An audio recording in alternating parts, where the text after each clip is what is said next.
Merci bien. Bonsoir mes amis. C'est un privilège d'être ici ce soir, de m'adresser à vous de nouveau au nom de notre bien-aimé Seigneur Jésus-Christ. Et c'est toujours un privilège de rencontrer le peuple de Dieu partout et de parler de ce glorieux nom, Jésus. J'apprécie vraiment le chant que notre frère vient de chanter. Ça, c'est mon chant préféré. En ce jour où on essaye de faire de Jésus un simple prophète ou un homme bon ou un enseignant, cela fait vraiment ressortir sa divinité, ce qu'il était. Et je crois qu'il était... Il n'y a jamais eu quelqu'un comme lui sur la terre, et il n'y en aura jamais. Il était Emmanuel, il était l'alpha, l'oméga, le commencement et la fin, celui qui était, qui est et qui vient.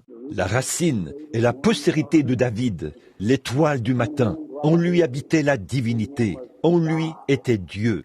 Dieu était dans son Fils, en Christ, réconciliant le monde avec lui-même. Jésus a dit, « Ce n'est pas moi qui fais les œuvres, mais c'est mon Père qui demeure en moi. Mon Père et moi, nous sommes un. » Dieu manifesté en chair. Quelle merveilleuse révélation de l'amour de Dieu pour nous. Il s'est dévoilé et est descendu habiter dans une chair humaine, afin d'ôter le péché et la maladie de la race humaine, et de nous racheter pour nous ramener au Père. C'est merveilleux, n'est-ce pas? Nous apprécions vraiment cela.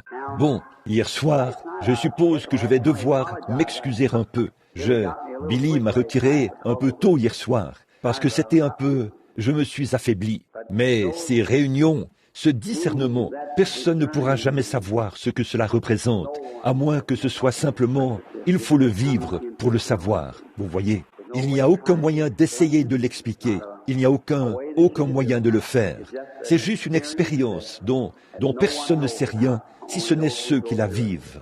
Ce que ça fait à la race humaine, ce que ça fait à l'homme, ça l'épuise complètement. Eh bien, c'est que vous vivez dans deux mondes. Vous êtes dans un monde ici et vous êtes dans un monde là-bas. Quand vous êtes devant quelqu'un d'autre, peut-être 50 ans dans le passé, et avec quelqu'un d'autre, des années dans le futur. Et pourtant, vous êtes conscient que vous vous tenez ici, sur l'estrade. Et vous parlez de quelque chose qui s'est passé il y a bien des années, ou peut-être il y a des semaines, il y a des mois, dans un autre pays, un autre endroit, ou quelque chose de ce genre.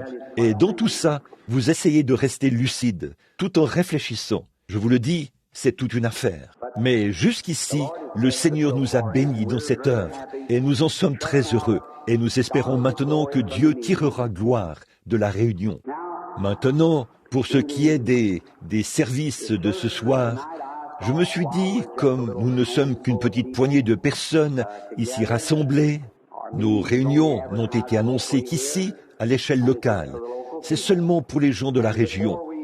Et avant d'aborder la plus grande partie des réunions, je me disais qu'aujourd'hui, j'allais peut-être essayer d'apporter aux gens un enseignement à l'ancienne mode, tiré de la Bible, de sorte que lorsque le grand événement se produira, si Dieu nous l'envoie, nous pourrons alors mieux le comprendre.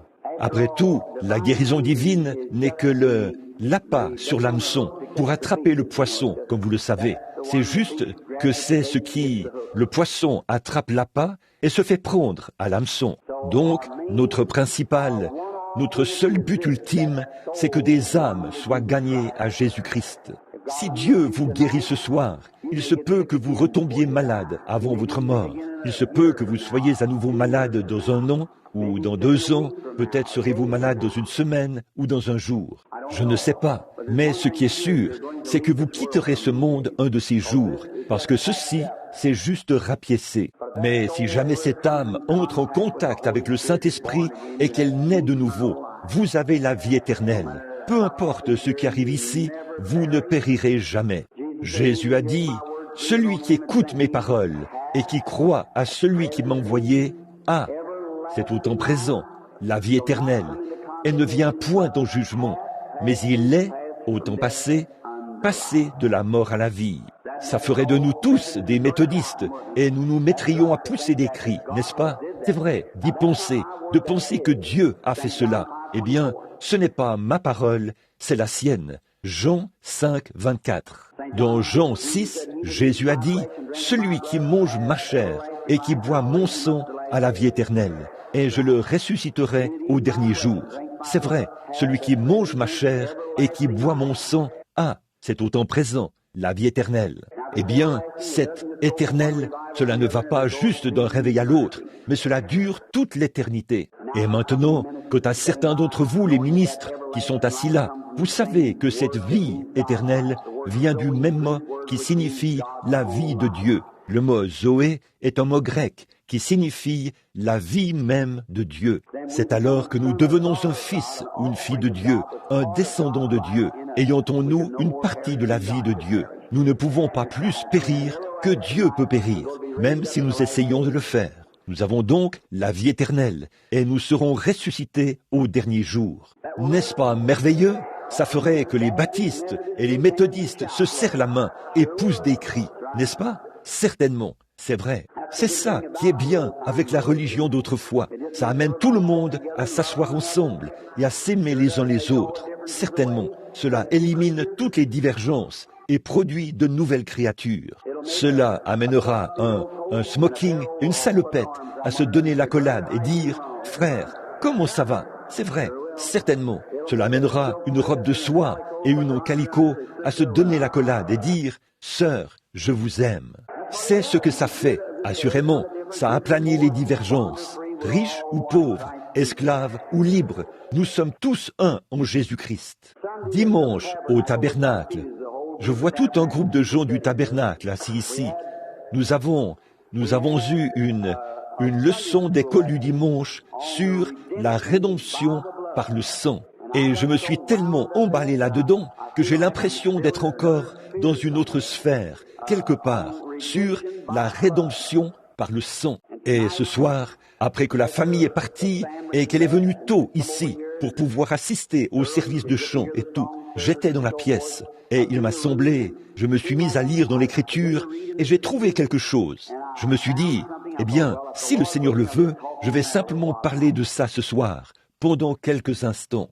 Dimanche, c'était la rédemption par le sang. Là, ce soir, je vais parler de la rédemption par la puissance. Et demain soir, je parlerai de la rédemption dans sa totalité, ça, c'est si Dieu le veut, dans la joie, dans le sang, dans la puissance et dans la joie, la rédemption. Et pour faire ressortir cela, beaucoup de gens, comme de bons érudits, savent comment s'y prendre pour présenter ce genre de révélation, peut-être pour ceci ou cela, ou apporter quelque chose. Mais moi, je suis un peu comme l'un de ces prédicateurs illettrés qui, tout ce que je sais faire, afin d'être sûr que je suis assez proche de la vérité, d'une manière ou d'une autre, c'est de recourir aux ombres. Si je me dirigeais vers le mur et que la lumière se trouvait de ce côté-ci, je pourrais dire à peu près à quoi je ressemble. Si je suis un animal à quatre pattes, ou un oiseau, ou quoi que ce soit d'autre, à la vue du genre d'ombre que je reflète.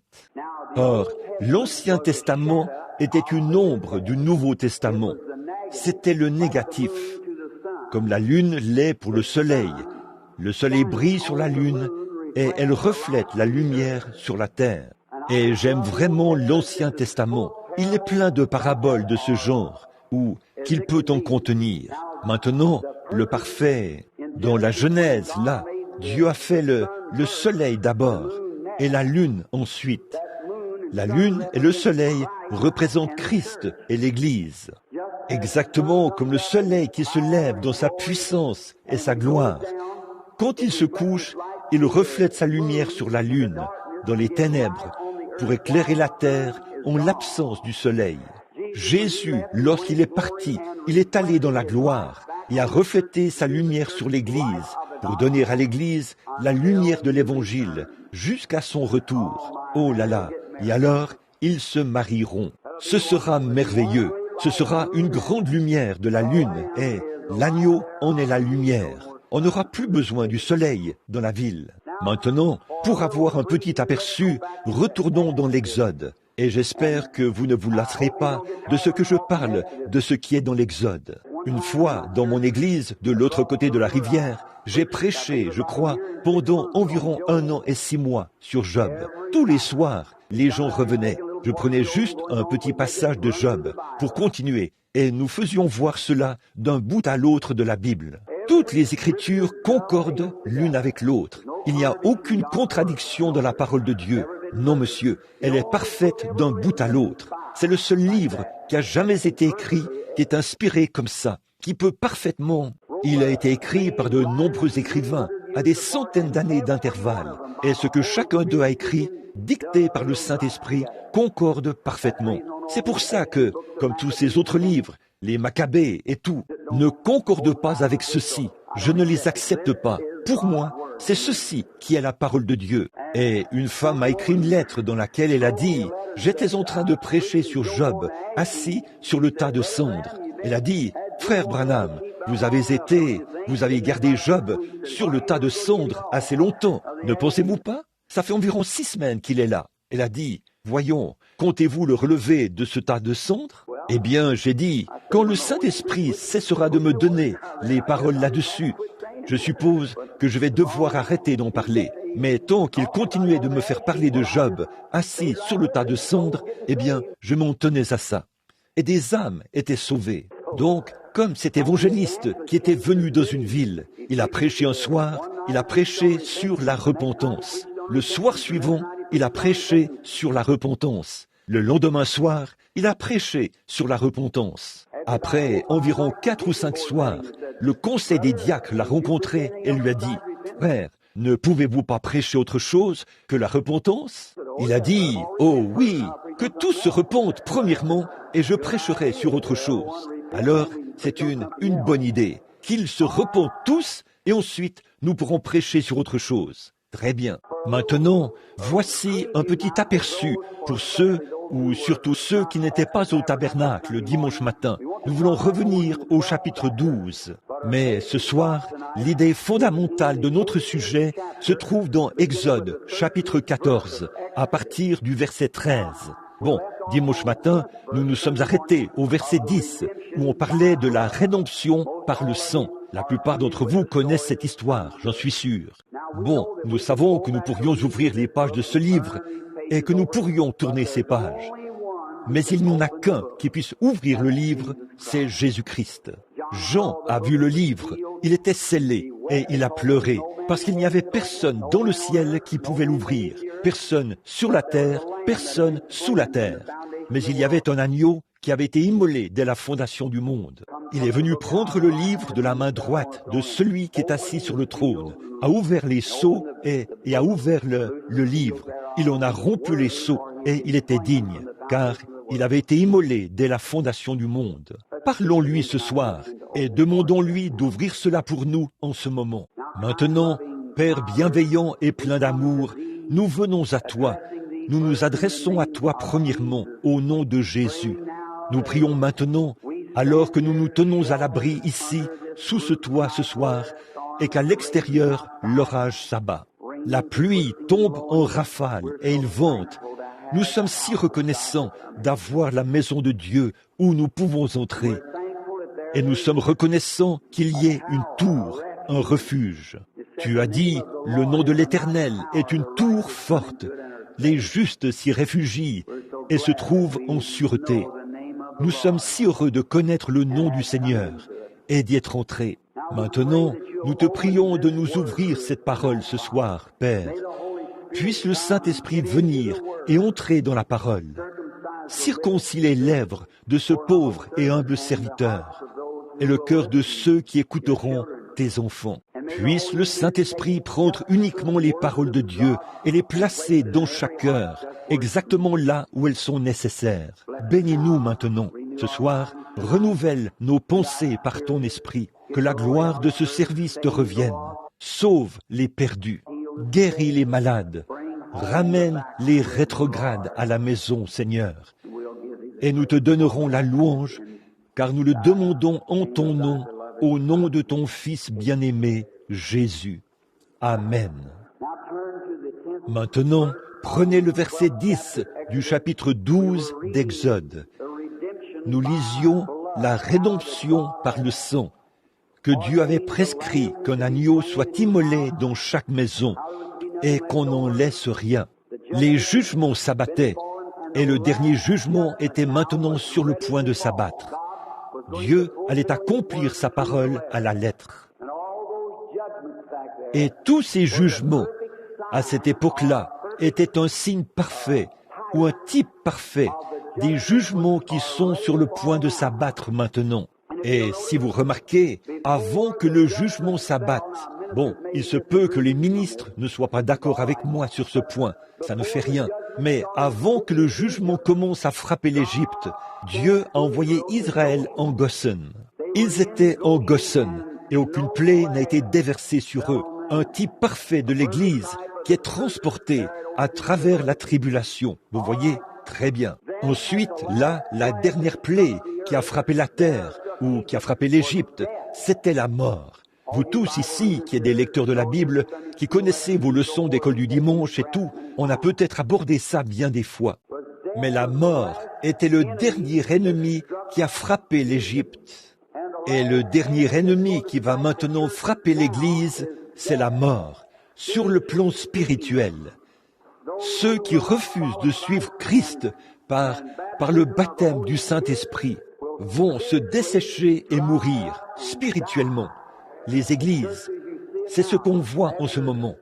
Après que de très nombreuses réunions de réveil grandioses et de grands évangélistes ont parcouru le pays, pourtant l'Église, c'est-à-dire l'Église sur le plan politique, continue toujours d'empirer. Ses membres vivent comme bon leur semble, font tout ce qu'ils veulent. Ils prétendent cependant être des chrétiens et disent que tout va bien pour eux. Être chrétien signifie être semblable à Christ. N'allez nulle part où vous ne voudriez pas être si Christ venait. Ne dites rien que vous ne voudriez pas dire quand Christ viendra. Ne faites rien que vous ne voudriez pas faire quand Christ viendra. Ne pensez à rien auquel vous ne voudriez penser quand Christ viendra. Tenez-vous-en à votre but. Gardez votre cœur centré sur le calvaire. Amen. Marchons dans la lumière comme il est lui-même dans la lumière, et nous sommes mutuellement en communion.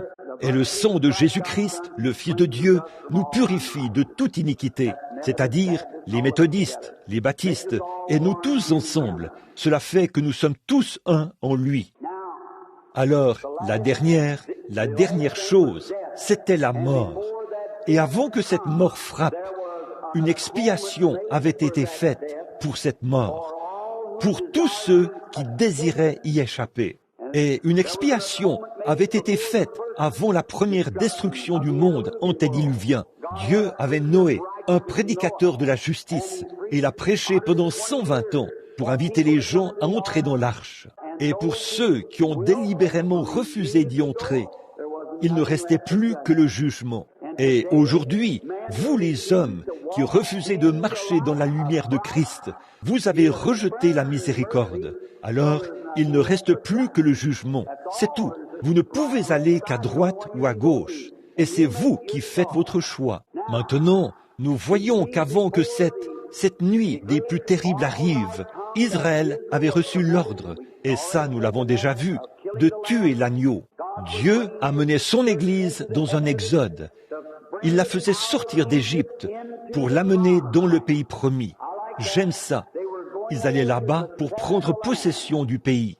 Dieu leur avait donné le pays et pourtant il était entièrement entouré de grands bâtiments imposants et de clôtures. Et quant aux murailles qui entouraient Jéricho, les chars pouvaient y faire des courses. Réfléchissez un peu à ça. Pourtant Dieu avait dit, je vous l'ai donné, c'est à vous. Mais il fallait qu'il procède au nettoyage, qu'il nettoie cela. C'est ce que Dieu a fait aujourd'hui. Il a donné à chacun de vous, à tous ceux qui le désirent, le baptême du Saint-Esprit. Mais vous devez y aller et posséder cela, c'est tout. Aplanir les divergences, renverser les murs, commencer à avancer là-dedans et recevoir cela. Vous dites, le pasteur a dit, ce n'est pas pour nous aujourd'hui. Continuez simplement à marcher et allez plus loin que cela. Maman a dit, je vais te chasser de la maison. Allez plus loin que cela. Mon mari a dit, je vais te quitter. Allez plus loin que cela. C'est tout. Il faut aller posséder cela. C'est tout.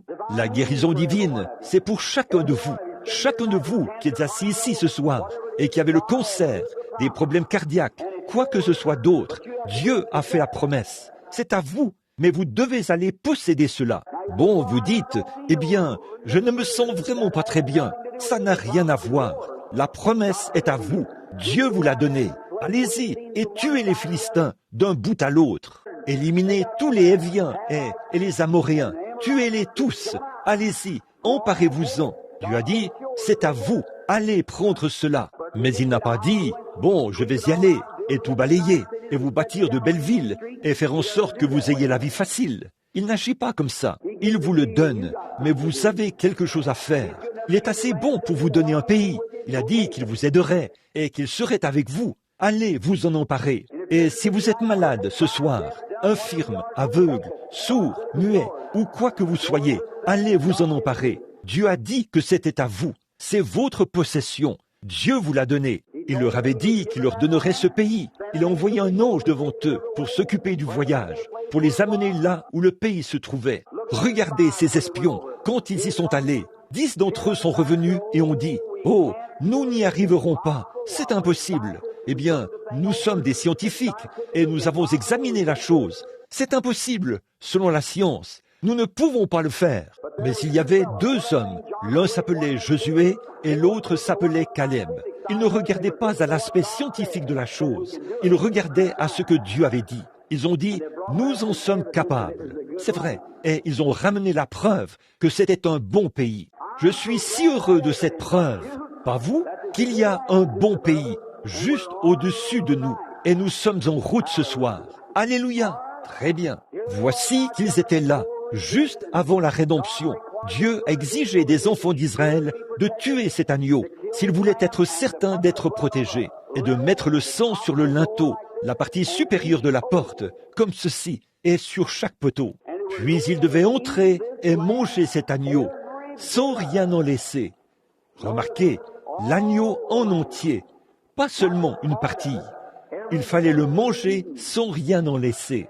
Certains disent, je vais juste prendre cette partie-ci et je vais croire cette partie-ci. Mais vous devez prendre cela en entier, chaque parcelle de cela. Vous dites, oh, je crois qu'il était blessé pour nos péchés. Mais pour ce qui est par ses meurtrissures, je n'en sais rien. Nous le voulons entièrement. Chaque morceau de cela doit être mangé, sans rien en laisser. Certaines parties sont difficiles, mais nous devons les manger de toute façon. C'est ce que Dieu a dit. Remarquez le verset 10 maintenant. Vous n'en laisserez rien jusqu'au matin. Et si l'on reste, le matin, il sera brûlé au feu.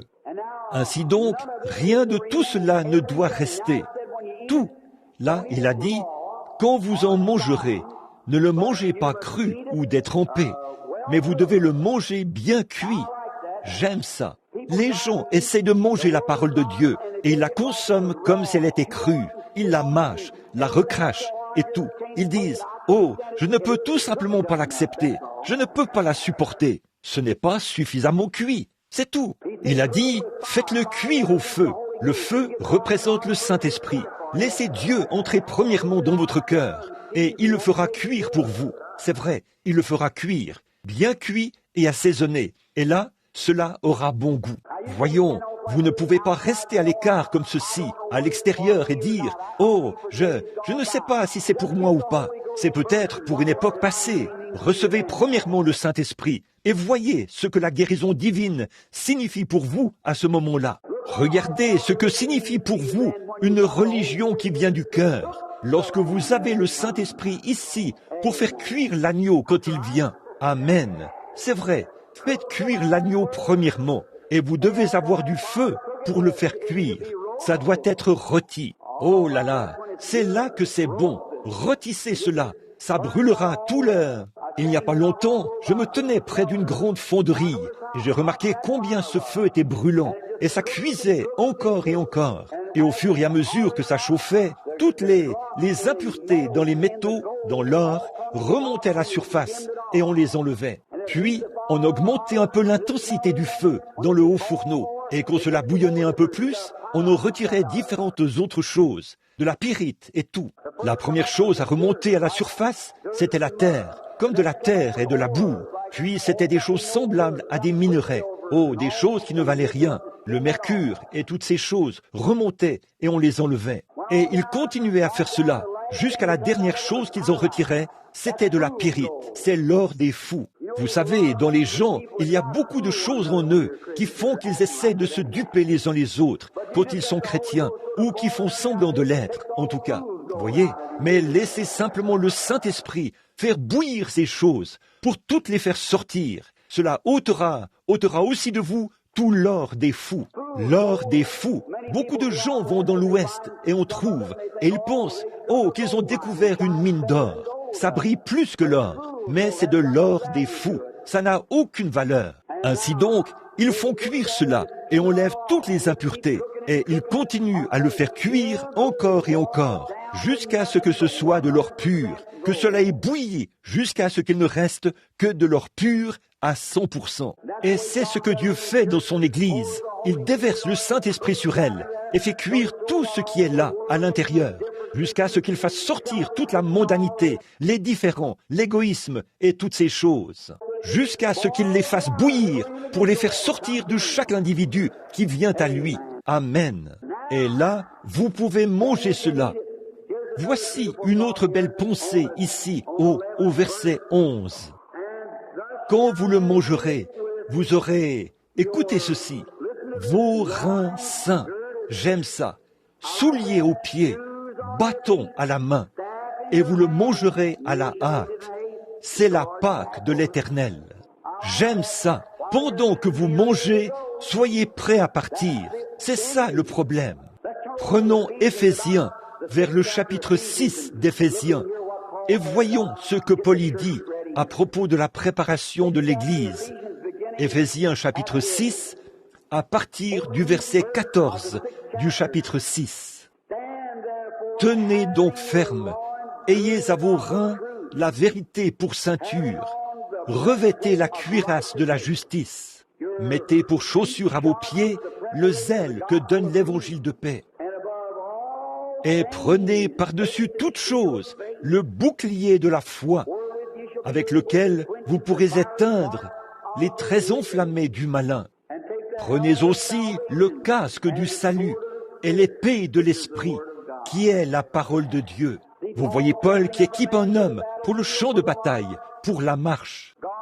Dieu, dès le départ, au moment de la délivrance d'Israël, il a dit, « Maintenant, vous devez vous préparer pour la marche. Quand vous venez sous le sang, mettez vos souliers, saignez vos reins, ayez votre bâton à la main et préparez-vous pour l'appel. » J'aime ça. Alors un homme, quand il vient à Christ, il met ses souliers de l'Évangile pour prêcher l'Évangile. Il met le casque du salut, la cuirasse de la justice. Il se ceint les reins. Il y a, d'habitude, les soldats d'autrefois, quand ils mettaient cet équipement de guerre, ils avaient une grande ceinture. Ça leur permettait d'attacher le tout. Ils tenaient ces boucliers au-dessus de la taille pour se protéger des lances de l'ennemi. C'est une véritable leçon pour nous.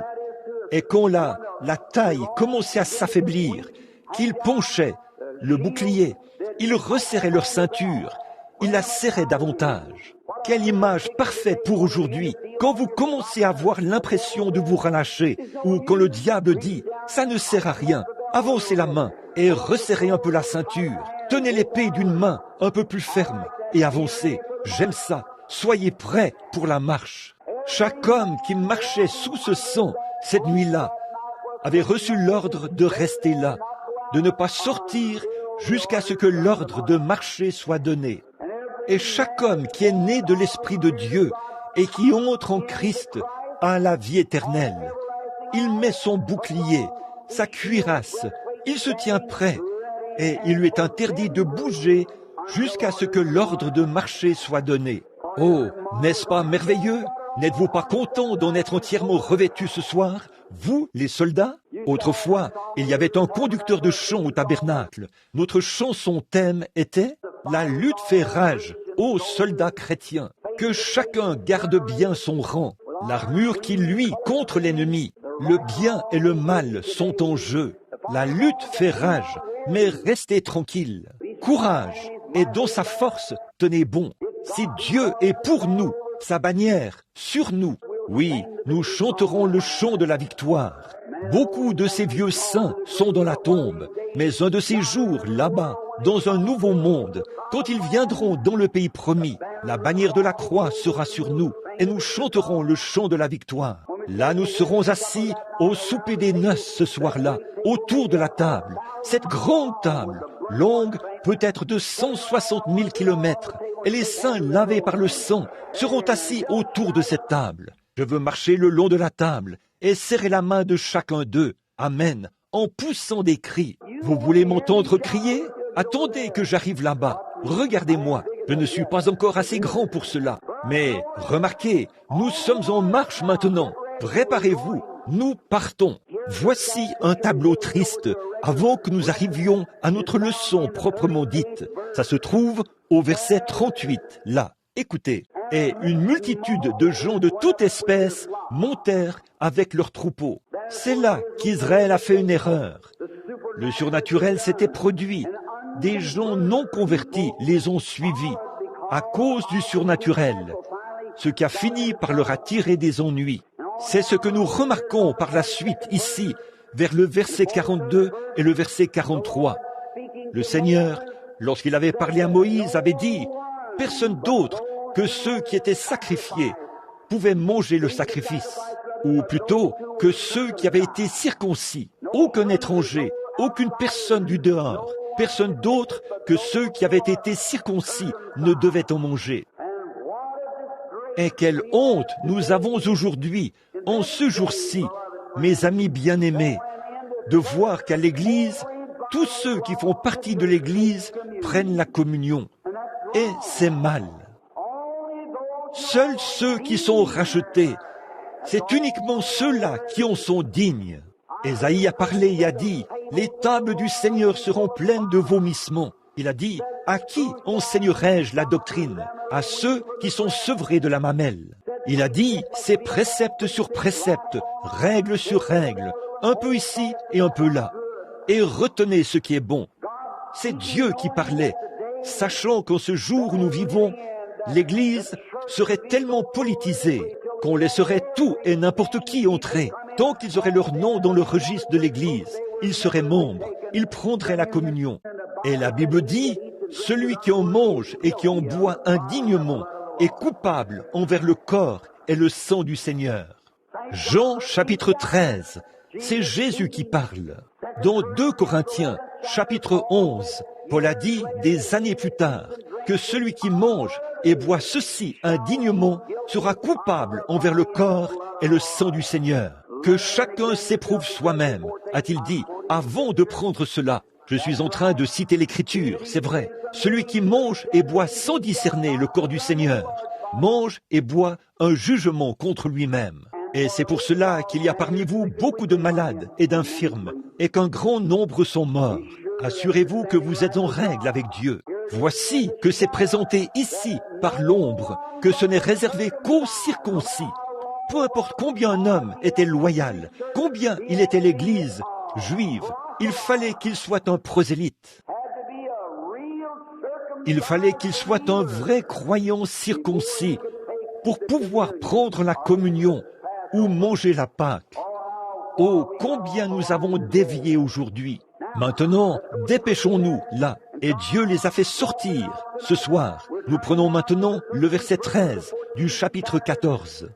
Dieu leur avait donné la colonne de feu qui les précédait. Je pense qu'ils en ont la photo ici ce soir, et je le dis avec respect, sincèrement, ce que j'en pense, alors que nous sommes dans ce groupe ici ce soir, c'est qu'elle est ici avec nous ce soir. La même colonne de feu qui a conduit les enfants d'Israël est devant nous, opérant les mêmes signes et prodiges. Et tout enseignant ici, ou tout spécialiste de la Bible, sait que l'ange qui accompagnait Israël et qui les conduisait au pays promis, c'était l'ange de l'Alliance, c'est-à-dire Jésus-Christ.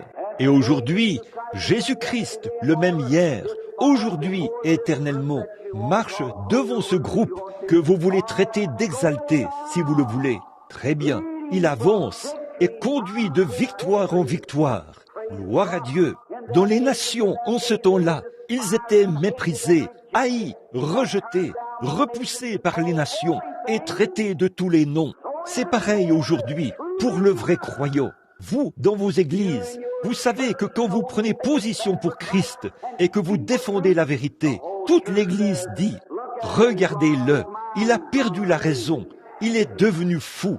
Voyez, ne prêtez pas attention à ça, continuez à avancer. Vous êtes maintenant revêtus de toute l'armure et le sang vous précède, le Saint-Esprit vous conduit. Continuez simplement à avancer. Ne prêtez pas attention à ce que qui que ce soit vous dit. Fixez le regard sur le calvaire et continuez à marcher. C'est un beau type. Alors, ils étaient complètement sortis et remarquez maintenant, la rédemption par le sang les avait fait sortir de l'Égypte. Là, il leur fallait maintenant avoir quelque chose d'autre qui puisse les faire entrer dans le pays. Là, ils ne faisaient que commencer. Ils étaient sortis, ils avaient été circoncis, ils étaient venus sous le sang et ils étaient en marche. Alors, ils en étaient arrivés à quelque chose. Ils avançaient là, sachant qu'ils étaient passés de la mort à la vie. Ils savaient qu'ils avaient la vie éternelle. Mais les voici, ils étaient maintenant en route et les difficultés se sont mises à surgir.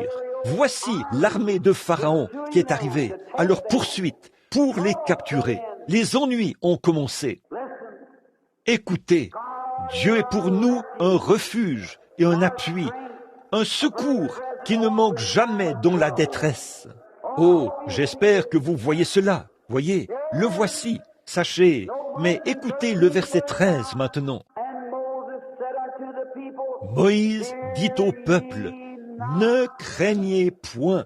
J'aime ça. Après que Jésus ait ressuscité des morts, ses paroles, c'était constamment, ne crains point. C'est ça le problème de l'Église aujourd'hui. Vous avez terriblement peur d'échouer. Comment pouvez-vous échouer alors que vous êtes en Christ? Vous ne pouvez pas échouer. Vous avez la vie éternelle. Aucun démon de l'enfer ne peut vous ébranler. Vous avez la vie éternelle. Jésus l'a dit. Donc, n'ayez pas peur d'échouer. Vous dites, eh bien, j'ai peur de tomber dans le fanatisme. Moi, je préférerais avoir un peu de fanatisme plutôt que de rester là à ne rien faire. Ça, c'est sûr. Un homme qui fait quelque chose.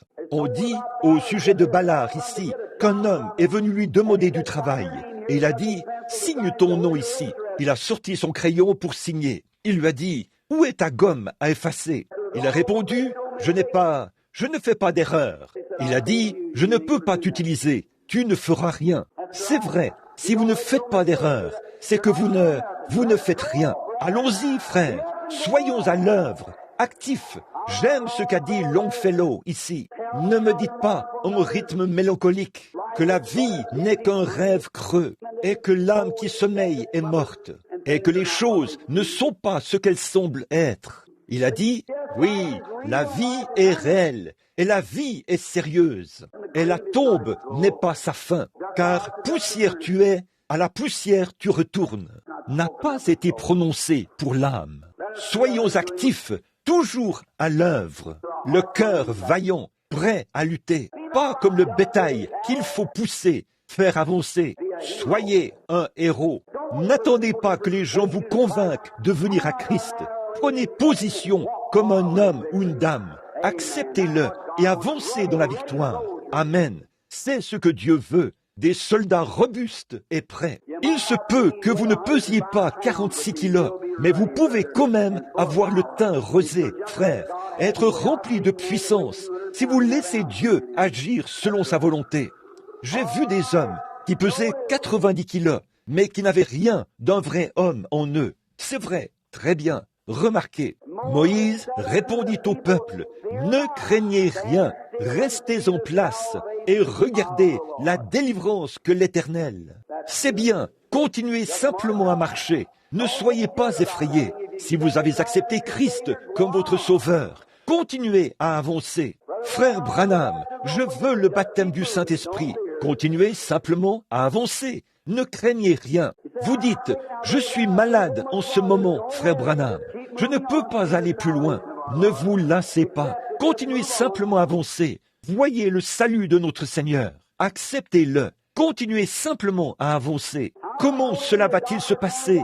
Le médecin m'a abandonné. Eh bien, cet homme a fait de son mieux. Mais Dieu n'a pas encore fait de son mieux. C'est vrai. Juste un instant. Écoutez-le maintenant. très bien. L'Éternel va vous accorder en ce jour, car les Égyptiens, les assaillants, les fauteurs de troubles, vous dites, frère Branham, si seulement je pouvais arrêter de fumer, si seulement je pouvais arrêter de boire, si seulement je pouvais arrêter de voler, si seulement je pouvais arrêter de faire ceci, cela et autre chose. Ne vous lassez pas, continuez simplement à marcher. Dieu s'occupera du reste. Si j'étais sûr de pouvoir le faire, frère Branham, j'accepterais Christ maintenant même. Ne vous en faites pas. Continuez à avancer. Continuez simplement votre chemin. Vous verrez le salut du Seigneur. Car les Égyptiens que vous voyez aujourd'hui, vous ne les verrez plus jamais. Amen. Ce sera réglé au bout de quelque temps. L'Éternel combattra pour vous, et vous, soyez un. Gardez le silence. L'Éternel dit à Moïse, « Pourquoi ces cris? Parle aux enfants d'Israël, et qu'ils marchent. » J'aime ça.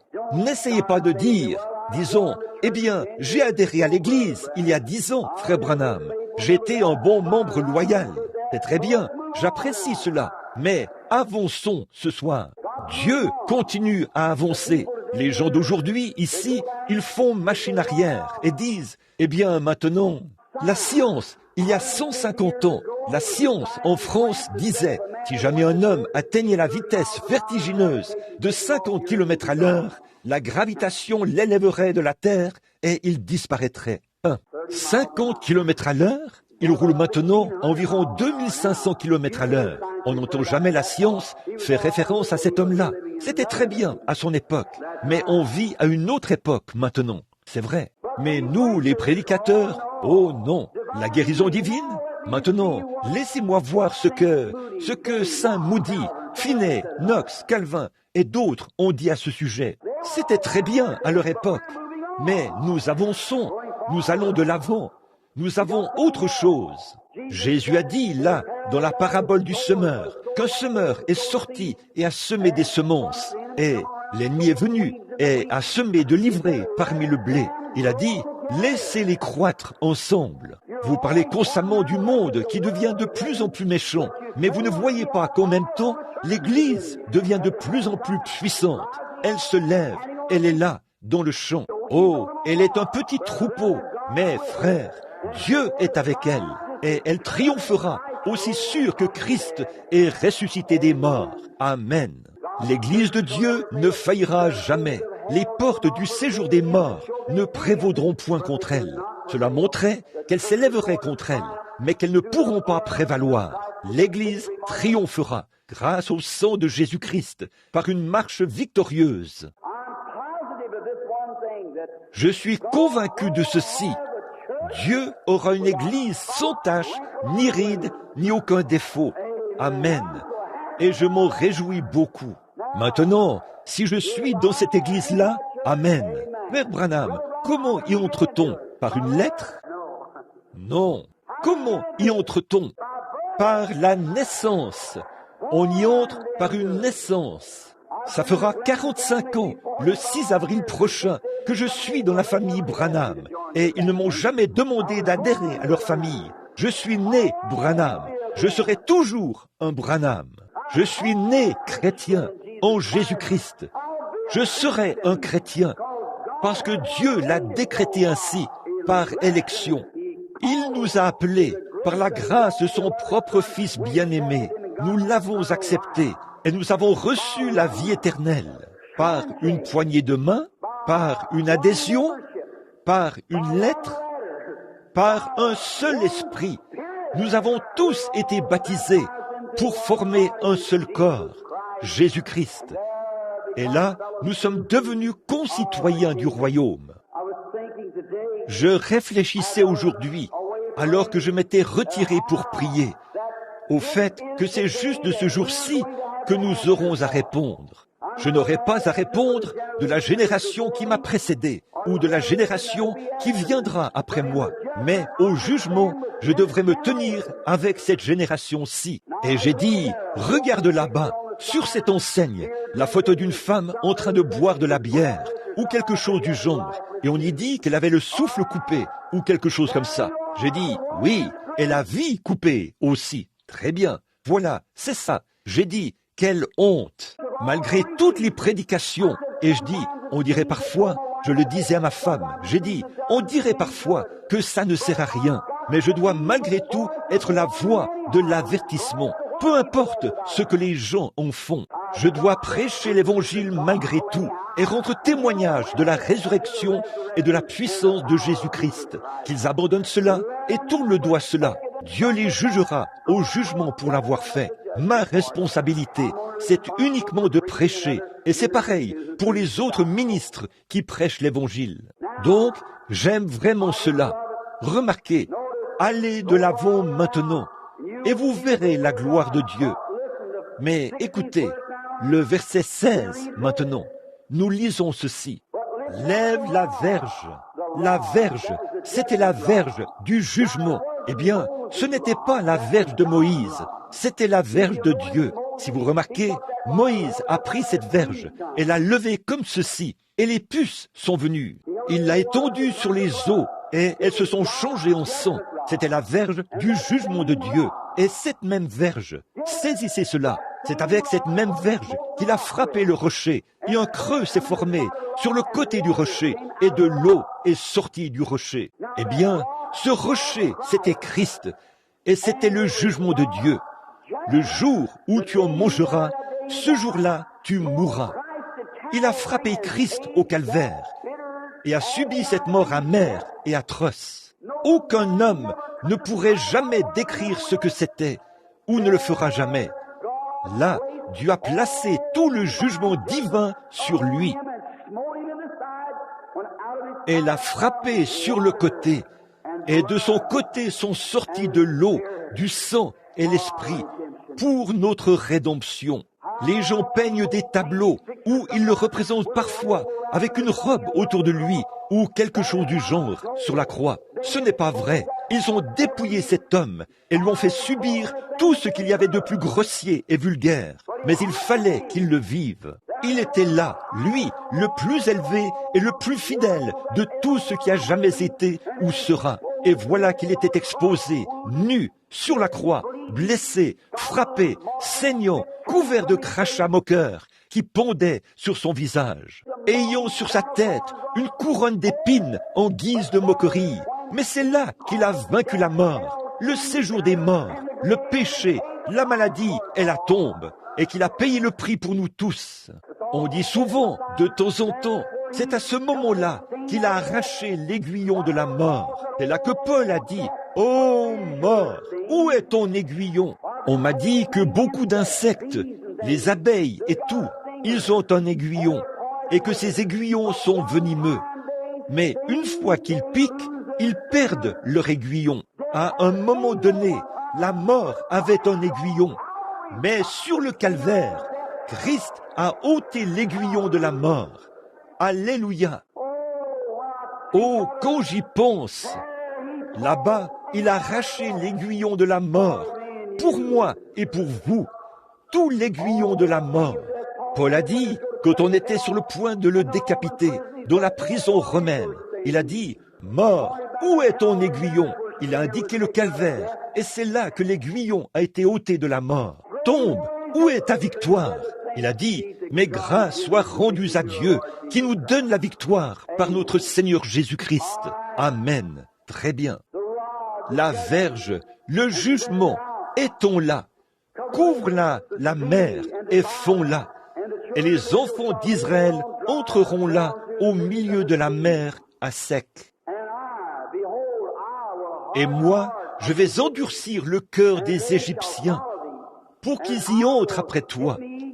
Et Pharaon et toute son armée, et les chars et les cavaliers, feront éclater ma gloire. Et les Égyptiens sauront que je suis l'Éternel, quand Pharaon et ses chars et ses cavaliers auront fait éclater ma gloire.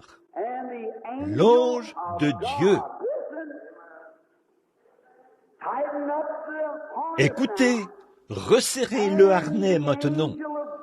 L'ange de Dieu qui allait devant le camp d'Israël. Il est encore ici. L'ange de Dieu qui allait devant le camp d'Israël partit et alla se placer derrière eux. Et la colonne de nuée qui les précédait partit et se tint derrière eux. Ou elle est partie d'ici et s'est placée ici derrière.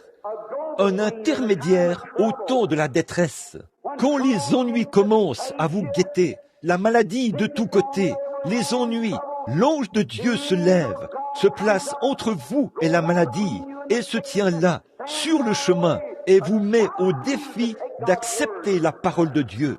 Dieu avait fait la promesse à Israël qu'ils entreraient dans le pays. Il y avait probablement 1 million d'hommes qui étaient à leur trousse pour les abattre et les tailler en pièces, comme une bande d'animaux. Mais l'ange du Seigneur, qui était là pour les conduire jusqu'au pays promis, s'est élevé au-dessus du camp et est allé se placer entre eux et le danger. Alléluia! Il le fait encore. Il frayera le chemin. Oh, je l'aime vraiment pour cela. Pas vous? Il frayera un chemin pour chaque personne malade assise ici en ce moment. Il a déjà frayé le chemin et il se tient entre vous et les ennuis. Et je sais qu'il est ici maintenant même. Vous pouvez me traiter de fanatique si vous le voulez. Je ne suis pas responsable de ce que vous dites, mais je suis responsable devant Dieu de ce que je dis. Mais celui qui a conduit les enfants d'Israël, si mon jugement est bon au sujet de cette lumière que vous voyez ce soir, ou qu'on voit sur cette photo, je suppose qu'ils en ont ici ce soir. Ce même ange de Dieu est dans ce bâtiment en ce moment pour faire exactement ce que Jésus a fait à cette époque-là. Il est ici pour confirmer exactement ce qu'il a fait en ce temps-là. Ce qu'il est maintenant, il sera toujours le même. L'ange de Dieu qui se déplace pour se tenir entre nous et la maladie, pour se tenir entre nous et la mort. Ce n'est pas étonnant que David ait dit « Quand je marche dans les vallées de l'ombre de la mort, je ne crains aucun mal, car tu es avec moi, certainement. » Il se tenait là, l'ange de Dieu allait devant le camp d'Israël. Puis il est parti et est allé se placer entre eux et l'ennemi. Et ce soir, l'ange de Dieu se tient entre chaque individu qui se trouve ici et l'ennemi. Je sais de quoi je parle. Je sais, comme je me tiens ici sur l'estrade, devant ce petit groupe de gens ce soir, je sais que Dieu s'est abaissé, qu'il est descendu de la gloire et qu'il se tient dans ce bâtiment maintenant. Si seulement vous prenez votre courage à 2 mains pour vous avancer en vous appuyant sur la parole de Dieu, voyez s'il ne se déplace pas devant vous, observez. Et il s'est placé entre le camp et les Égyptiens. Il se place entre vous et votre maladie. Il se tient entre vous et vos péchés, maintenant même. Pourquoi? Nous sommes dans l'exode de l'Église. L'Égypte a toujours été appelée le monde. Et quand Israël est sorti d'eux, souvenez-vous, ils étaient des membres d'Église là-bas. Mais après que le sang a été offert et que l'expiation a été faite, ils sont devenus les circoncis de Dieu. Et aujourd'hui, la circoncision, c'est le baptême du Saint-Esprit. Vous tous, a dit Étienne, vous tous, incirconcis de cœur et d'oreille, pourquoi vous opposez-vous toujours au Saint-Esprit? Ce que vos pères ont fait, vous le faites aussi. Le Saint-Esprit a circoncis le cœur et on a retranché les choses du monde. Autrefois, l'Église de la sainteté à l'ancienne mode vivait cela, agissait comme cela, vivait comme cela. Mais aujourd'hui, elle est exactement comme le reste du monde. C'est une honte. Nous avons levé les barrières. Le vieux frère Spurgeon avait l'habitude de dire, un vieux prédicateur méthodiste de mes amis, il avait l'habitude de chanter un cantique. On a levé les barrières, on a levé les barrières, on a fait des compromis avec le péché, on a levé les barrières, les brebis sont sorties. Comment les boucs sont-ils entrés? Parce que vous avez levé les barrières. C'est ça, vous avez abaissé les critères de vie chrétienne. Parce que les séminaires ont fait éclore quelques prédicateurs et les ont envoyés pour qu'ils fassent des compromis avec la vérité. Mais le Saint-Esprit a toujours été là pour condamner le péché. Et ce soir, Il se tient entre le croyant et les choses du monde. Amen. Elle se plaça entre le camp et les Égyptiens et le camp d'Israël. Cette nuée était ténébreuse d'un côté, et de l'autre, elle éclairait la nuit. Et les deux camps n'approchèrent point l'un de l'autre pendant toute la nuit. Observez la même chose, cette lumière qui avait été donnée à ce groupe de croyants-ci, aveuglait ceux-là. Très bien, mettez vos gilets anti-choc. Je vais lancer quelque chose. Écoutez, tout homme qui rejette la lumière devient aveugle et marche dans les ténèbres, parce qu'il n'accepte pas la lumière. Amen. Dieu envoie des ministres qui prêchent l'Évangile. Il envoie des signes et des prodiges parmi les hommes pour confirmer que c'est la vérité. Et quand les hommes rejettent cela, il ne leur reste plus que les ténèbres.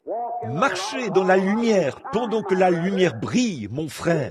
Recevez la lumière. Christ est la lumière. Il est venu vous apporter la lumière. Mais ceux qui ont rejeté la lumière ont reçu les ténèbres. Et ce soir, tout homme et toute femme qui rejettent la lumière marchent dans les ténèbres et ne savent pas où ils vont. Il avance en titubant, mais il est très populaire auprès des gens.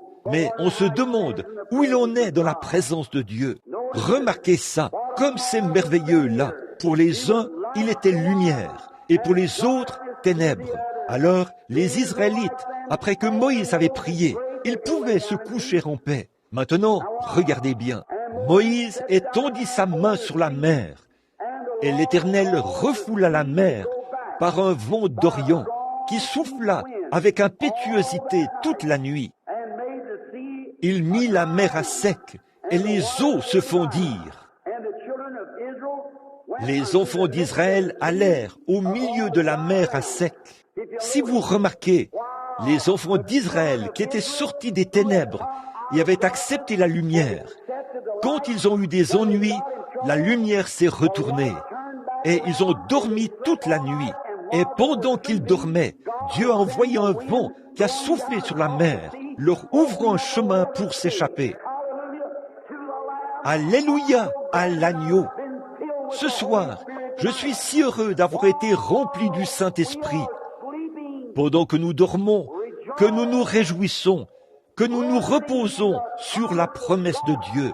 Dieu leur a promis de fournir un moyen d'échapper. Et pendant qu'ils se reposaient sur cette promesse, Dieu était là, devant eux, en train de leur frayer un chemin. Ce soir, tout homme et toute femme qui accepteront Jésus-Christ sur cette base, le Saint-Esprit, pendant votre sommeil, pendant que vous vous reposez sur sa promesse. Peut-être que vous êtes infirme, peut-être que vous êtes aveugle, peut-être que vous n'entendez pas, peut-être que vous ne voyez pas, peut-être que vous êtes malade, vous avez des problèmes cardiaques, un cancer ou quelque chose. Vous êtes mourant. Acceptez la lumière ce soir et reposez-vous sur elle. Et le vent qui est venu comme un vent impétueux le jour de la Pentecôte descendra parmi toutes ces choses et vous frayera un chemin. Alléluia!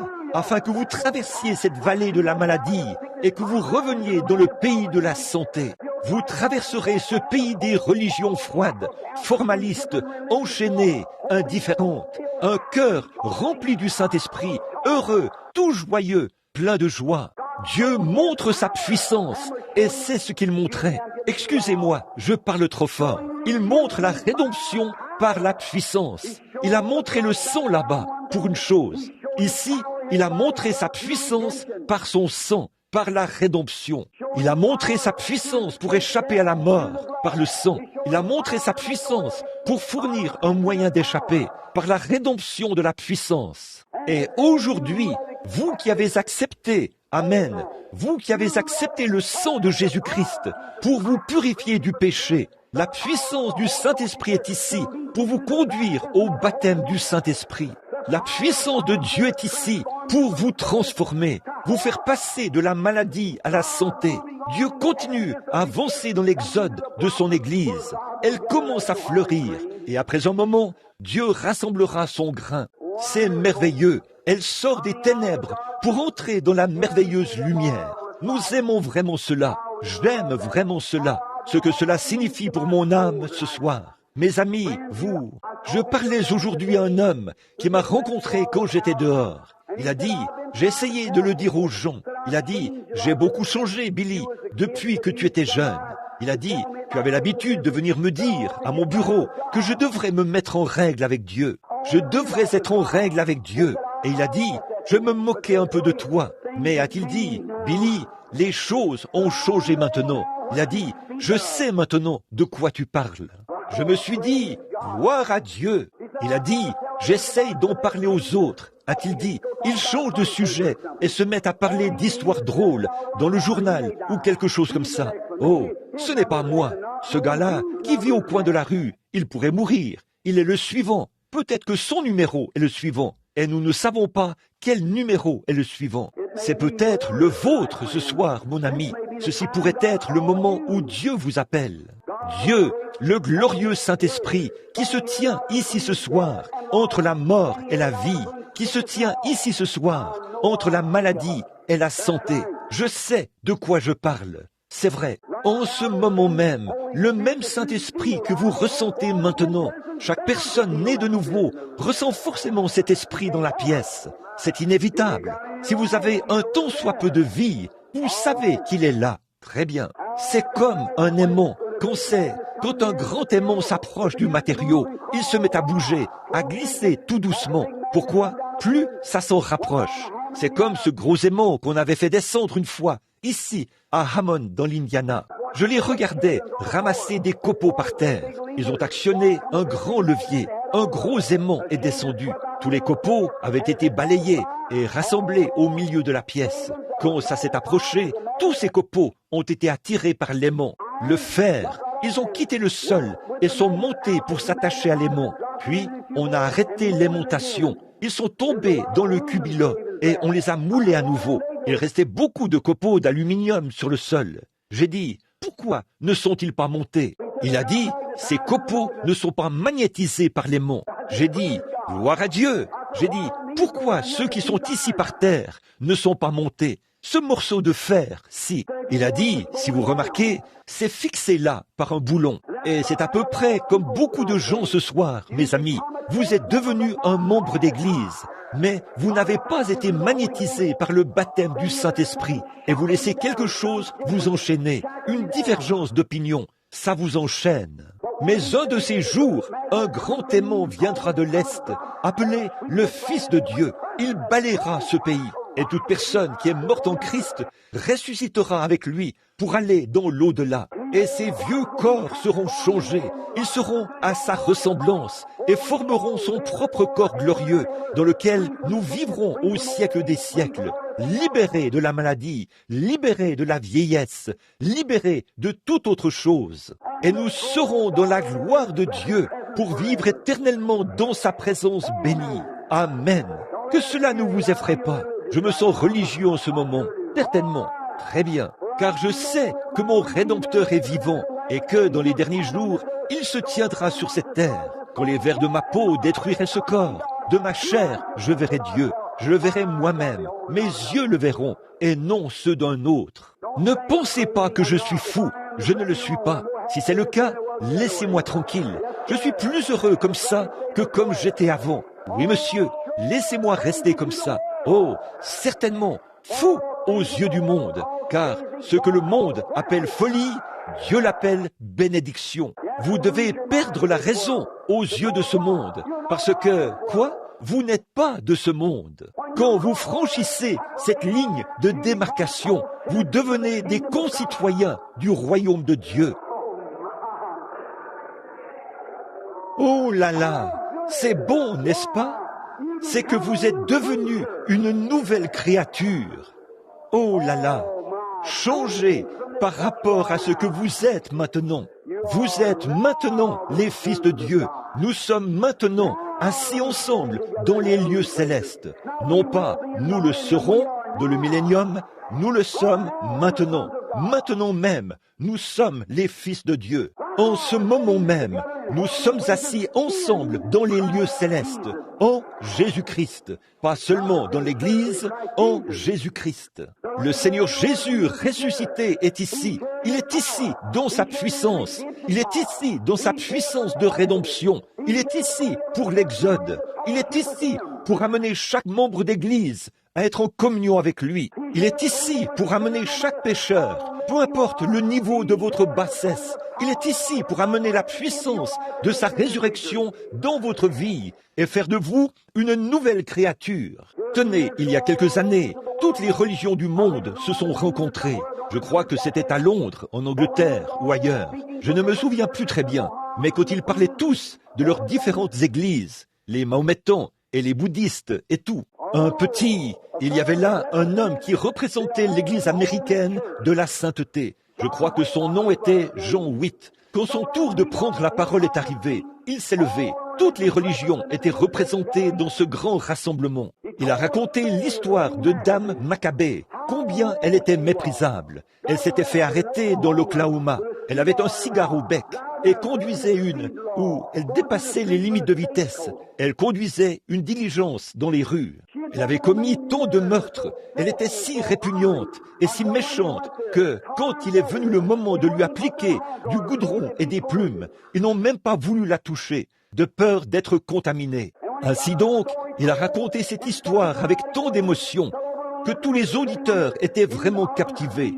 Il a dit, « Messieurs, de toutes les religions de ce monde, votre religion a-t-elle quelque chose qui puisse purifier les mains de Dame Maccabée ?» Personne n'a dit un mot. Il a sauté en l'air, a claqué les talons et a frappé dans ses mains. Il a dit, le sang de Jésus-Christ purifiera non seulement ses mains, mais il purifiera aussi son cœur. Amen. C'est vrai. Le sang de Jésus-Christ prendra la plus vile prostituée de Louisville, dans le Kentucky, et fera d'elle une dame, une sainte. Ça fera sortir le contrebandier d'alcool de cet endroit là-bas, et fera de lui un gentleman, un saint de Dieu. Mes amis, citoyens du royaume, mes compatriotes du Kentucky et de l'Indiana et des environs, ne pensez-vous pas ce soir qu'il est temps que vous considériez ce Seigneur Jésus avant que votre dernière chance ne vous échappe? Alors que vous voyez l'Église partir dans ce grand exode et que vous voyez la colonne de feu qui est devant nous, qui nous conduit, qui se tient là et accomplit des miracles et des prodiges. Il est ici ce soir, dans toute sa puissance rédemptrice. Il est ici pour rétablir chaque pécheur, pour recevoir à nouveau chaque rétrograde. Il est ici pour guérir chaque malade. Il est le plein évangile et nous prêchons le plein évangile. Nous mangeons l'agneau en entier. Nous le faisons rôtir par le Saint-Esprit et nous savons que c'est de la bonne nourriture, car le Saint-Esprit nous a révélé que c'est vraiment bon. Goûtez et voyez, l'Éternel est bon. Ça a le goût du miel du rocher. Notre Seigneur Jésus est ici, dans son amour et sa puissance, dans ses grandes bénédictions rédemptrices. Oh, comme il se tient entre l'Église et le péché ce soir, comme il se tient entre vous et le jugement. Il saigne et prie. Il n'y a pas longtemps, je suis entré dans un établissement ici dans le Yo, et là, j'étais sur le point d'exprimer mon opinion, de porter un jugement. D'habitude, je prenais mes repas dans un petit restaurant d'un quart. Nous avions une glorieuse série de réunions. J'avais dû loger à plusieurs kilomètres de là, à la campagne, dans un petit motel. Je prenais mes repas dans un restaurant d'un quart. Des gens gentils et charmants. Et le dimanche, ils fermaient pour aller à l'église. J'avais dû aller de l'autre côté de la rue pour prendre mon dîner dans un petit établissement américain ordinaire. Quand j'ai franchi la porte, à ma surprise, il y avait là un policier de l'État qui avait son bras autour des épaules d'une jeune fille en train de jouer à une machine à sous. Or, les jeux d'argent sont illégaux dans le Yo. Et voilà que le policier lui-même enfreignait la loi. Peut-être qu'il était même un homme de mon âge, peut-être marié et ayant une famille quelque part. Il avait les bras autour d'une jeune fille qui se tenait là. J'ai promené le regard dans le restaurant. De jeunes hommes ivres étaient assis là au fond. Et s'y trouvait une jeune dame qui affichait un comportement tout à fait immoral. J'ai regardé et, assise là, à ma droite, sur une banquette, en fait, je m'apprêtais à m'asseoir. Il y avait là une dame âgée, d'environ 58 ou 60 ans, aussi âgée que ma mère. Elle était assise là, la peau toute ridée, avec de tout petits vêtements. Et, oh, c'était terrible. Elle avait peint ses ongles d'orteil en violet et ses lèvres en violet. C'est le spectacle le plus horrible qu'on ait jamais vu. Elle avait les cheveux coupés, très courts, avec des franges comme ça, et elle buvait. 2 hommes étaient assis avec elle. Ils étaient assis là, horribles à voir, ivres, et l'un d'eux était couché sur les assiettes de la table. Et quand ils se sont excusés pour aller aux toilettes, je me suis tenu là. Je me suis dit, « Oh Dieu, comment peux-tu supporter ça? Comment peux-tu regarder une chose pareille? Alors que, même dans mon cœur, aussi mauvais que je suis, pourtant, je me demande quand même si ma petite Sarah et ma petite Rebecca devront être élevées dans une telle génération pour voir ces choses se produire. Seigneur, pourquoi ne rayes-tu pas cela de la face de la terre? Je me suis dit, pourquoi ne le fais-tu pas, Seigneur? Je me suis assis là et je me suis mis à pleurer. J'ai eu une vision.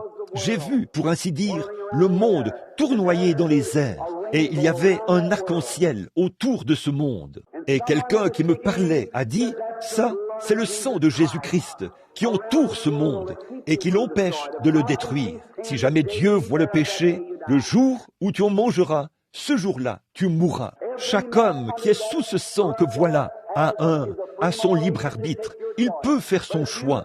Mais si jamais vous mourrez et que votre âme va au-delà de la miséricorde de ce sang, vous êtes déjà jugé avant d'arriver là-bas. Il ne reste plus rien pour vous. Puis je me suis vu. J'ai vu mon Seigneur Jésus qui se tenait là, une couronne d'épines sur sa tête et des larmes mêlées de sang couler et dégouliner sur sa barbe. Et j'ai vu mes péchés qui paraissaient devant lui, et chaque fois qu'il paraissait devant lui comme ça, au point qu'il tremblait, les épines s'enfonçaient davantage dans son front. Il chancelait, il disait « Père, pardonne-lui, il ne sait pas ce qu'il fait. » Et je faisais autre chose. Et là, son sang était comme le pare-choc de la voiture, qui protège la voiture, et ça me protégeait de la colère de Dieu, alors que j'en étais indigne. Et je me suis approché de lui, lentement. Je me suis agenouillé devant lui. J'ai baissé le regard. Et devant moi, il y avait un vieux registre de péché, et mon nom était écrit sur le dessus. J'ai dit, Seigneur, veux-tu me pardonner? Certainement, a-t-il dit, les yeux pleins d'amour. Il a mis la main dans son côté, il a pris du sang, et il a écrit dessus, pardonnez. Et il a jeté cela dans la mer de l'oubli. Il a dit, maintenant, j'ai dit, merci Seigneur. Il a dit, là, je te pardonne, et toi, tu la condamnes. Oh, cela a changé le tableau pour moi. Je suis sorti de la vision. Je me suis approché, je me suis assis près d'elle et je me suis mis à parler. Elle avait eu une vie difficile. J'ai dit, n'avez-vous jamais été chrétienne? Elle a dit, j'ai été élevée dans un foyer chrétien. Et j'ai dit, qu'est-ce qui s'est passé? Elle m'a parlé de ce qui n'a pas fonctionné avec son mari, de ses enfants et tout. J'ai dit, pendant toutes ces années, vous n'avez jamais vécu en paix depuis que vous avez rencontré Dieu? Elle a dit, monsieur, c'est la vérité. J'ai dit, ne voulez-vous pas le recevoir maintenant même? Elle a dit, va-t-il m'accepter? J'ai dit, il frappe à votre cœur en ce moment. Et nous sommes sortis de cette banquette. Et là, devant cet auditoire, nous nous sommes agenouillés sur le sol. Les machines à sous se sont arrêtées. Les jurons vulgaires se sont arrêtés. Et tout le reste. Et j'ai levé les mains, et mes mains, et ces pauvres mains ridées, et je l'ai conduite à Jésus-Christ. C'est vrai, c'est ça mes amis. Ne regardez pas Jésus. Peu m'importe ce que vous avez fait, combien vos péchés sont noirs, combien votre vie est sale. Dieu se tient là ce soir, et il frappe à la porte de votre cœur pour vous pardonner, qui que vous soyez. Courbons la tête un instant. Sœur, venez ici à l'orgue, voulez-vous? Père céleste, oh, je te prie maintenant, alors que le Saint-Esprit est en train d'agir dans le bâtiment, cherchons premièrement le royaume pour trouver grâce devant toi. Et je crois qu'ensuite, tu guériras les malades. Mais maintenant, Père, comme je ressens que les gens ont un grand et profond intérêt et qu'ils sont convaincus, ils savent que ton Église est dans un exode et que nous nous dirigeons vers le jugement. On ne sait pas, mais quelqu'un pourrait venir à notre chevet demain matin et nous trouver étendus là, morts. À cette heure-ci, demain soir, nous serons peut-être dans une morgue quelque part et nos âmes seront parties là-bas dans l'éternité. Oh Dieu, cette heure est peut-être la dernière. C'est peut-être la dernière occasion que l'homme aura. Sans doute qu'il y en a beaucoup qui sont assis ici, des hommes et des femmes, qui ont désiré, qui ont vécu une bonne vie, une vie normale, mais qui ne sont jamais nés de nouveau, qui ne savent pas ce que ça signifie d'être remplis du Saint-Esprit, d'avoir une vie entièrement abandonnée, libérée de toutes les chaînes, de toute timidité, et que l'Esprit de Dieu les baptise dans sa miséricorde. Père bien-aimé, ne veux-tu pas ce soir, au nom de ton enfant bien-aimé, Jésus, agir dans chaque cœur et parler maintenant? Puissent-ils, dans la simplicité de leur cœur, élever leurs pensées vers toi, élever leur cœur et dire « Me voici, Jésus, prends-moi maintenant tel que je suis, façonne-moi et fais de moi quelque chose de différent. Fais de moi le genre d'homme que tu veux que je sois. Tout au long de ma vie, tu m'as parlé. Tu m'as parlé. Tu as essayé de m'amener à agir différemment. Tu as essayé de m'amener à m'abandonner. Mais maintenant, le jour est sur son déclin pour moi, Seigneur. Mais je suis prêt à venir maintenant. Accorde-le, Père, pendant que la miséricorde appelle avant le jugement. C'est l'exode de l'Église. Elle quitte l'Égypte. Puisse-t-il venir, marcher avec le grand groupe de ceux qui sont appelés à sortir. Nous le demandons en son nom. Et pendant que nous avons la tête inclinée, les yeux fermés, et que les chrétiens prient, je me demande si vous voudriez simplement lever la main pour dire « Frère Branham, souvenez-vous de moi ». Je crois que chaque parole que vous prononcez au sujet de Jésus-Christ est la vérité. Et nous avons tous besoin d'être remplis de l'Esprit. Mais je ne le suis pas encore. J'ai été un membre d'église. Ou peut-être que vous ne l'avez jamais été. Peut-être avez-vous été un pécheur et que vous n'avez jamais accepté Christ. Ou vous avez été un membre d'église, mais vous n'êtes pas né de nouveau. Voulez-vous lever la main pour dire « Pensez à moi dans votre prière, frère Branham. Je veux me mettre en règle. » Que Dieu vous bénisse. Que Dieu vous bénisse. Et vous, mon frère. Et vous, sœur. Et vous, frère. Vous, frère, sœur. Je vous vois. À ma gauche, il y en a combien ici? Levez la main pour dire « Souvenez-vous de moi, frère Branham. Je veux naître. » Maintenant, souvenez-vous, c'est le Saint-Esprit qui vous parle. Si je suis le serviteur de Dieu, je sais, aussi sûr que je me tiens sur cette estrade, que le Saint-Esprit parle à des cœurs ici. Mes amis, je suis peut-être un peu bizarre à vos yeux, mais je ne suis pas un fanatique. Je sais de quoi je parle. Si je sais quel est votre problème, là, dans la salle, si je sais quelle est votre maladie, et que Dieu exauce ma prière à votre égard, ici même, dans ce bâtiment, il y a des gens qui ont été guéris du cancer, de la cécité, de la surdité, des infirmités et tout. Regardez les réunions partout dans le monde. Qu'en est-il de vous maintenant? Qu'en est-il maintenant? S'il exauce ma prière à ce sujet, n'exaucera-t-il pas ma prière au sujet de l'état de votre âme? S'il me révèle quel est votre problème, ne me révélera-t-il pas maintenant quel est votre problème aussi? Combien d'autres lèveront la main pour dire « Frère Branham, souvenez-vous de moi, je veux, à ce moment-ci, demander à Dieu d'être miséricordieux envers moi. Que Dieu vous bénisse. Et vous, encore. Oh là là, partout dans le bâtiment, partout. Pendant que vous avez la tête inclinée, je me demande si vous, qui avez levé la main, vous avez encore juste un peu plus de grâce. Vous dites, Seigneur, j'ai eu assez de grâce pour lever la main. Donne-moi assez de grâce pour me lever pendant qu'il prie. S'il vient me chercher avant l'aube, Seigneur, voici le signe que je te donne pour te montrer que je veux me mettre en règle. Je veux te rencontrer un jour. C'est tout aura raison de moi, et ma tête s'apesantira sur l'oreiller. Le médecin quittera mon chevet. Il n'y a rien qu'on puisse faire. Alors, ô Dieu, sois miséricordieux envers mon âme. Pendant que les brouillards froids de la mort flottent dans la pièce, puisse le vieux bateau de Sion venir pour m'emporter. Je vais me lever, Seigneur. Il faut pour cela beaucoup de grâce. Mais quelque chose agit en moi. Je me lève. Que Dieu vous bénisse, frère. Quelqu'un d'autre veut se lever, dire « Je me lève, Seigneur ». Que Dieu vous bénisse, frère.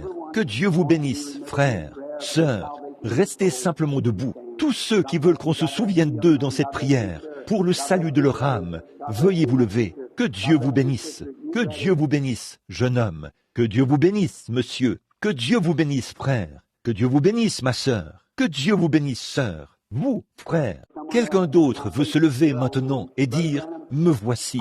Frère Branham, je ne me lève pas devant vous, je me lève devant Dieu. Quelque chose m'a dit de me lever et je me lève. Voulez-vous le faire? Levez-vous simplement. Acceptez simplement Dieu ainsi. Que Dieu vous bénisse, madame.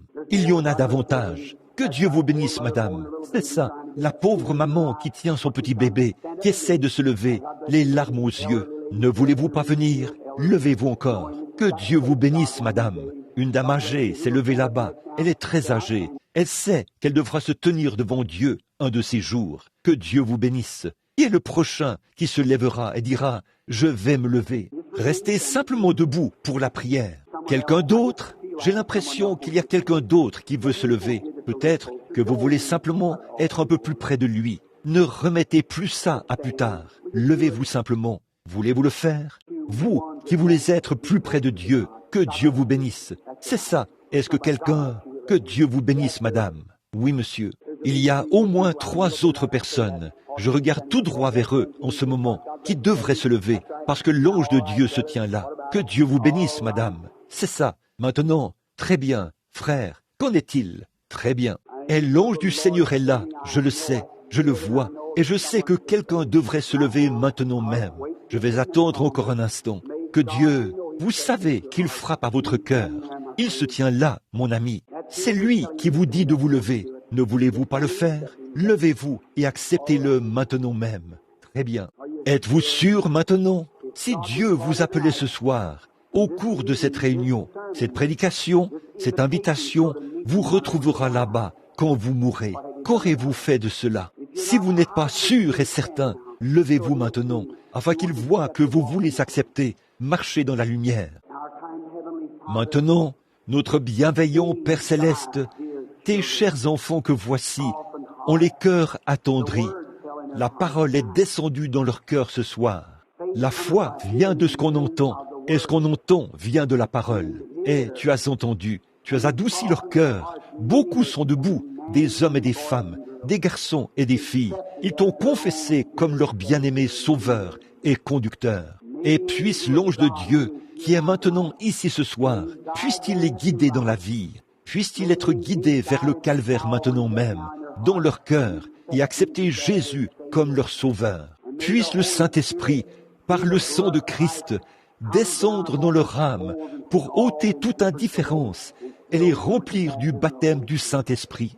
Que cette soirée soit la plus glorieuse de leur vie. Nous savons que c'est le cas, car ils te reçoivent ce soir. Accorde-le, Seigneur, maintenant même. Ce soir, puissent-ils repartir d'ici heureux et dans l'allégresse, louant Dieu de tout leur cœur. Je prie pour cette bénédiction au nom de Jésus-Christ. Maintenant, que le Seigneur vous bénisse alors que vous vous asseyez. Permettez-moi de vous demander maintenant, chacun de vous qui vous êtes levé et qui savez qu'il vous est arrivé quelque chose pendant que vous étiez debout, levez la main, levez simplement la main si vous savez qu'il s'est passé quelque chose. Que Dieu vous bénisse, que Dieu vous bénisse. C'est vrai, il le faut, mes amis, il le faut. Me tenant ici, je viens de voir le même ange dont je parle traverser ce bâtiment-ci, le même ange du Seigneur, la colonne de feu. C'est sous cette inspiration que j'ai prêché pendant les 5 ou 10 dernières minutes. Je le sens, je le vois se déplacer dans ce bâtiment. Bon, vous pensez peut-être que je vous raconte des histoires, mais c'est la vérité. Maintenant, je ne pense même pas que je vais former une ligne de prière. Je pense que je vais me tenir ici et demander à Dieu de confirmer que je vous ai dit la vérité. C'est vrai, par des signes et des prodiges. Combien ici veulent être guéris, les malades? Levez la main, où que vous soyez. Levez simplement la main pour dire « Je l'accepte ». Très bien. Je veux que vous regardiez, que vous viviez et que vous croyiez. Quelqu'un dans cet auditoire par ici, quelqu'un par ici, regardez et dites « Seigneur Jésus », comme ceci. Je crois que la raison pour laquelle j'ai commencé par cet appel à l'autel, c'est parce que nous devons trouver grâce devant lui. Ceci, c'est nouveau pour moi. Je dois premièrement trouver grâce devant lui. Alors, si j'ai trouvé grâce et rendu service, et vous, 1 ou 2 douzaines d'âmes sont venues à lui à l'instant, certainement, certainement. Maintenant, vous, chacun de vous qui venez à Christ, trouvez ensuite une bonne église remplie du Saint-Esprit et fréquentez-la. Et là, cherchez son baptême jusqu'à ce que vous l'ayez trouvé. Continuez simplement, chaque soir, chaque jour, continuez simplement à prier. Et quand vous regardez, maintenant, vous qui êtes malade, si je vous ai dit la vérité, Dieu attestera que c'est la vérité. C'est vrai, c'est le seul qui puisse le faire. Et Dieu le fera connaître si vous priez et que vous croyez cela de tout votre cœur. Regardez simplement et dites ceci. Quand l'ange du Seigneur est venu à moi là-bas, à Greens Mill, dans l'Indiana, il y a 8 ans, après m'avoir suivi depuis l'enfance et m'avoir donné des visions, quand je suis allé à lui, il a dit, si tu es sincère, que tu amènes les gens à te croire,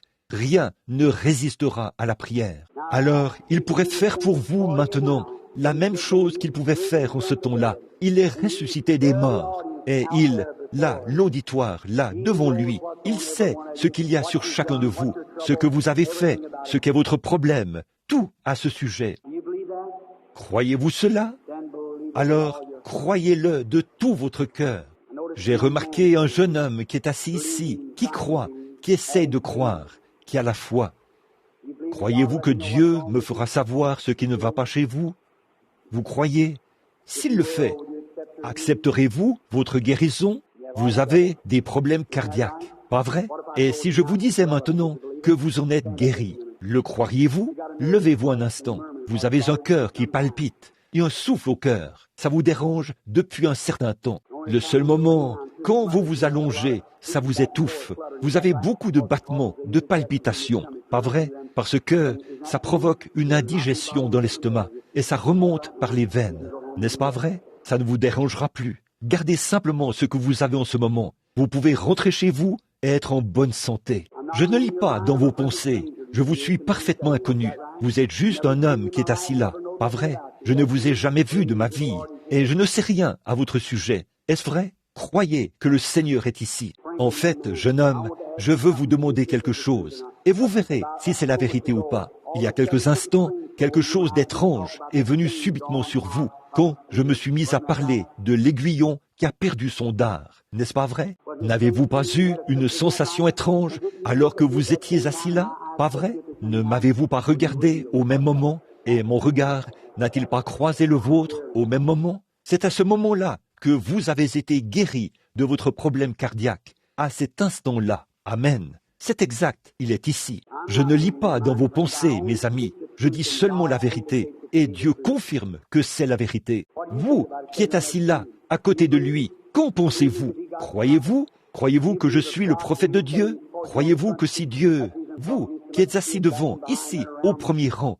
c'est pour ça que je vous parle autant. L'Esprit est là derrière, autour de moi. Mais croyez-vous que si je réussis à contacter votre esprit, Dieu révélera ce qui ne va pas? Accepteriez-vous votre guérison? Vous êtes diabétique, pas vrai? Levez la main si c'est la vérité. Levez-vous. Acceptez-vous votre guérison maintenant? Que le Seigneur Jésus-Christ vous guérisse complètement. Que Dieu vous bénisse.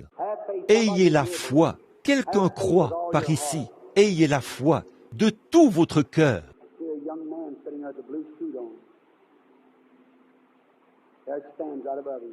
Je vois un jeune homme assis là, vêtu d'un complet bleu. Il est là juste au-dessus de lui. Vous avez une maladie de peau, n'est-ce pas, jeune homme? Pas vrai? Levez-vous. Oh, je vois que vous faites partie de cette délégation, pas vrai? Eh bien, voulez-vous rentrer chez vous guéri? Levez la main et dites, Seigneur Jésus, je crois maintenant que c'est l'ange du Seigneur qui conduit, et je crois que je suis guéri. Qu'en pensez-vous? L'homme qui est là, à côté de lui, croyez-vous aussi? Levez-vous un instant pour que je puisse vous regarder. Vous croyez que je suis le serviteur de Dieu de tout votre cœur? Vous voulez vous remettre de ce problème cardiaque? C'est ce que vous aviez, n'est-ce pas? C'est ce que vous aviez. Et je dis, vous ne l'avez plus maintenant. Vous aussi, vous pouvez rentrer chez vous. L'homme qui est à côté de lui, qu'en pensez-vous, monsieur? Croyez-vous de tout votre cœur? Croyez-vous que je suis le prophète de Dieu? Levez-vous. Croyez-vous de tout votre cœur maintenant? Vous souffriez de nervosité, n'est-ce pas vrai?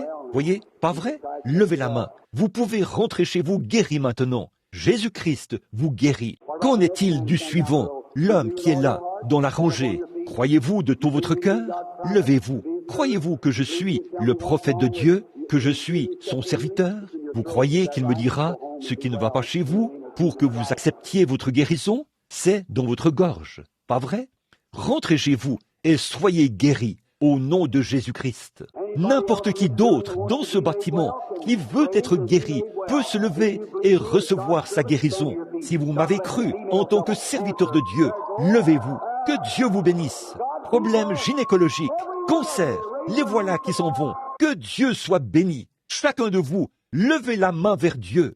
Notre Père Céleste, je condamne maintenant toute maladie dans ce bâtiment. Je chasse tout mauvais esprit et puisse le Saint-Esprit prendre le contrôle maintenant et guérir chaque personne. Imposez-vous les mains les uns aux autres et dites « Gloire au Seigneur » partout. Réjouissez-vous et soyez heureux, car Jésus-Christ est ici, l'agneau de Dieu, pour vous guérir tous.